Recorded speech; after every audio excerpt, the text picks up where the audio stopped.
Hello ஜாம்பவான், எங்கே போயிட்டுருக்கீங்க? ஒன்றும் இல்லைடா, மேரிக்கும் ரமேஷ்க்கும் கல்யாணமாம்மா, மண்டபத்தை போட்டு போயிட்டுருக்கோம். என்ன மேரிக்கும் ரமேஷ்க்குமா? அது எப்படா? அதுதான்டா போயிட்டுருக்கேன். அங்கே கட்ட பஞ்சாயத்து நடக்குதாமல, அது என்னன்னு போய் பார்க்க போகிறோம். ஓஹோ, கட்ட பஞ்சாயத்துன்னா என்னடா?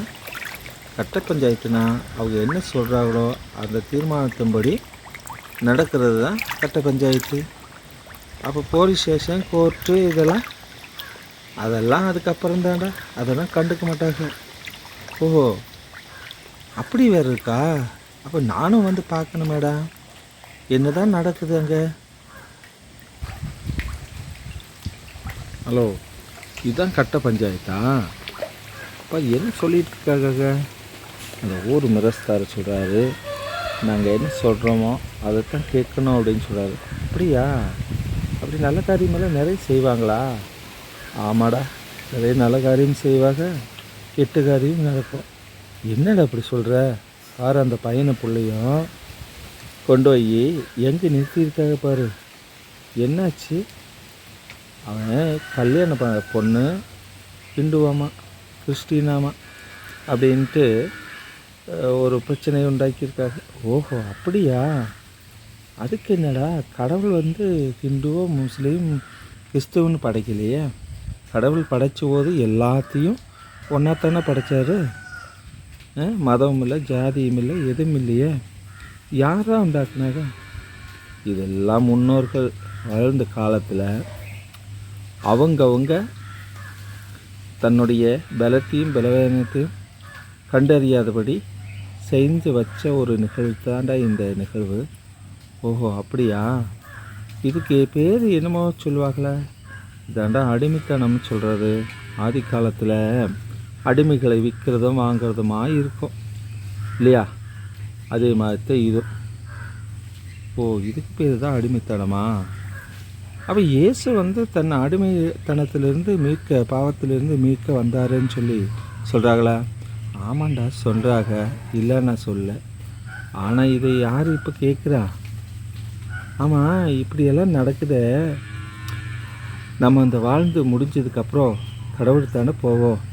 அது கடவுள் இது கண்டுக்க மாட்டாரா? கண்டிப்பாக கேட்பார், கண்டிப்பாக பார்ப்பார். இதை பற்றி என்ன நினைக்கிற நீ? இல்லை, கடவுள் வந்து பொதுவாக மனிதனை படைத்தார். அங்கே ஜாதியும் இல்லை, மதமும் இல்லை, இனம் இல்லை, மொழி இல்லை. மனிதன் உருவாக்கி இப்படிப்பட்ட நிகழ்வுகளை உண்டாக்கி வச்சுருக்கான். ஓஹோ, அப்படியா? கல்யாணங்கிறது வாழையடி வாழையாக நடக்கிற விஷயம் இல்லையா? கடவுள் ஏற்படுத்தின ஒரு நிகழ்வு அப்படின்னு வச்சுக்குவோமே, அதான் உண்மை. ஆமாம். ஆனால் இன்றைய காலத்தில் ஏன் இப்படி நடந்துகிட்ருக்கு? அதாண்டா எனக்கும் புரியல. கடவுளில் ஒருத்தர் இருக்காரா அங்கிறது தெரியாமல் போச்சு ஜனங்களுக்கு. இதுக்கெல்லாம் என்ன தான் ரெமெடி? இதற்கெல்லாம் எப்படின்னு கடவுள் தான் பார்த்துக்கணும். ஏண்டா, கடவுள் பெயர்லேயே போட்டுட்டு இருந்தா கடவுளை நேரடியாக வந்து பார்ப்பாரு? இல்லைடா, நல்லவங்க 4 பேர் இருப்பாங்க அந்த காலத்தில். இன்றைக்கி நல்லவர்கள்னு ஒருத்தர் பார்க்குறக்கே முடியறதில்ல. என்னடா அப்படி சொல்கிற? ஆமாப்பா, நல்லவன்னு ஒருத்தர் பார்க்கணும் அப்படின்னா கஷ்டமாயிருக்கு இன்றைக்கி. காரணம் என்ன? இன்றைக்கி நல்லவன்னு சொல்லிட்டு நியாயமாக பேசும்போது அவங்கள டாமினேஷன் பண்ணி எல்லாம் முறியடிச்சதாக. அப்போ இயேசு நல்லவர் தானே? ஆமாம், அவருக்கு கிடைத்த சிலுவை மரத்தை பார்த்தியல, கஷ்டத்தை பார்த்தியல, அவர் நல்லது தானே செஞ்சார். ஆமாம், நல்லது தான் செஞ்சார். அவருக்கேண்டா அவர் சிலுவை மரணம்? அவர் நியாயத்தை சொன்னார், உண்மையை சொன்னார், சத்தியத்தின் வழி நடத்தினார். அதனால் அந்த வாழ்ந்த மக்கள் அவர் சிலுவையில் அறையணும் அப்படிங்கிற ஒரு நிகழ்வுக்கு கொண்டு வந்தாங்க. அந்த காலத்தை ரோம பேரரசும் கூடி அவங்கள விடுதலை செஞ்சிச்சு. ஆனால் அந்த மதத்தை சார்ந்தவர்கள், குருக்கள், மற்றவர்கள் எல்லாம் சேர்ந்து தான் இயேசுவை கொல்ல சதி திட்டம் போட்டாங்க. ஓஹோ, அப்போ அரசன் கொல்லலையா? அரசன் எங்கடா கொன்னா? அரசன் ஒன்றும் கொல்லலை. என்ன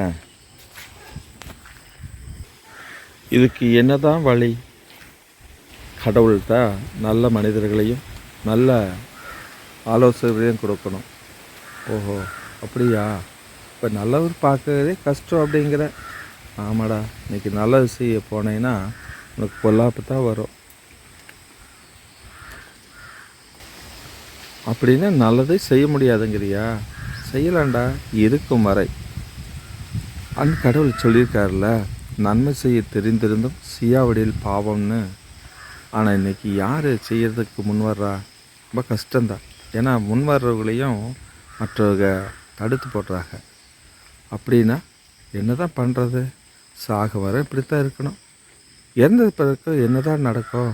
இறந்ததுக்கப்புறம் நம்மளை கொண்டாகி அடக்கம் பண்ணிடுவாங்க. ஆமாம், அடக்கம் பண்ணுவாங்கன்னு தெரியும். உனக்கும் தெரிஞ்சது எனக்கும் தெரியும். அடக்கம் பண்ணதுக்கப்புறம் தான் நம்மளோட வாழ்க்கையை பற்றி, நம்ம ஆன்மாவை குறித்து நமக்கு தெரிய வரும். ஓ, இப்படி ஒரு வாழ்க்கை இருந்திருக்கா, நம்ம தெரியாமல் போச்சே. நீ என்ன தான் செய்கிறது? நீ வாழ்க்கையை நீ மறுபடியும் நல்லா ஒரு நெகிழ்வாக மாற்றுவதுக்கு எப்படி? ஒன்றும் செய்ய முடியாது. உன் உடல் மண்ணோட மண்ணாக போயிடும். மண்ணிலேருந்து எடுக்கப்பட்டதுனால மண்ணாட மண்ணாக போயிடும். ஆனால் வாழ்க்கை, நீ என்ன நன்மை செஞ்சியோ அந்த நன்மை தீமைக்கு ஏற்ற பலனை கடவுளை கொடுப்பாரு. ஓ, அப்படி ஒன்று இருக்கா? அப்போ ஆடுற ஆட்டம் எல்லாம் எதுக்கு அடங்கும்? மண்ணுக்குள்ளே 3 அடி மண்ணுக்குள்ளே அடங்கிடும்டா. ஓஹோ, இல்லைடா, நான் இனிமேல் நல்லதே செய்யணும்னு நினைக்கிறேன்.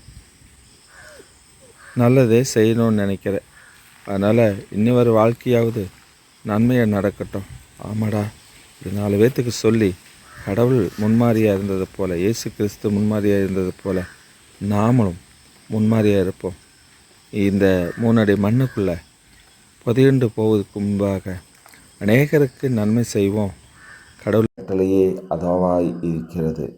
ஆம், எனக்கு பிரியமான சகோதர சகோதரிகளே, நாமும் தேவனுடைய திட்டத்திற்கு அனுசரித்து செல்வோம். நலமுடன் இந்த உலகத்தில் வாழ்வோம், வளமுடன் வாழ்வோம், வெற்றி பெறுவோம். ஆமேன், ஆமேன்.